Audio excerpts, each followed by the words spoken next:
నిజామాబాద్ జిల్లా పోతంగల్ మండలంలో గల హంగార్గా ఫారం గ్రామంలో అధికారులు గ్రామసభ నిర్వహించారు. ఈ కార్యక్రమంలో 4 పథకాలకు గ్రామసభలో ఇందిరమ్మ ఇల్లు, రైతు భరోసా, రేషన్ కార్డ్, ఇందిరమ్మ పథకం అర్హులకు కాకుండా అనర్హుల పేర్లు వచ్చాయని, ఆ పేర్లను రద్దు చేయాలని ఎన్నిసార్లు దరఖాస్తు స్వీకరిస్తారని అధికారులను గ్రామ ప్రజలు నిలదీశారు. దయచేసి మీకు విజ్ఞప్తి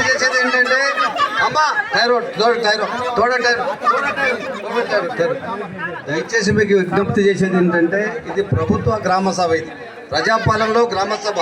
అందరూ మీకోసం పెట్టిన ఏ సమస్యలు ఉన్నా సరే మీరు ఆయన చెప్తున్నాడు, అతను అడుగుదాం. మనం ఎట్లా సెలక్షన్ అయింది, ఏ రకంగా సెలక్షన్ అయింది, దేన్ని బట్టి చేసిండ్రు, ఎట్లా చేసిండ్రు అనేది మీ ముందు మేము అడుగుతాం. ఆయనకు అడిగిన తర్వాత ఏదన్నా మీకు ఆబ్జెక్షన్స్ ఉంటే, ఏదన్నా కానీ వేరే పేర్లు, ఏదైనా కొత్త పేర్లో, పని చేయని వాళ్ళ పేర్లో, లీడర్ల పేర్లో, ఇంకో పేర్లో వస్తే ఆబ్జెక్షన్ ఇవ్వండి, తీసేస్తారు.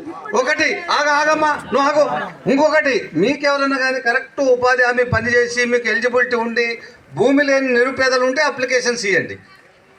అంతేగాని మీరు లొల్లి చేసిందనుకో ఇంకో అర్ధగంట లేదు.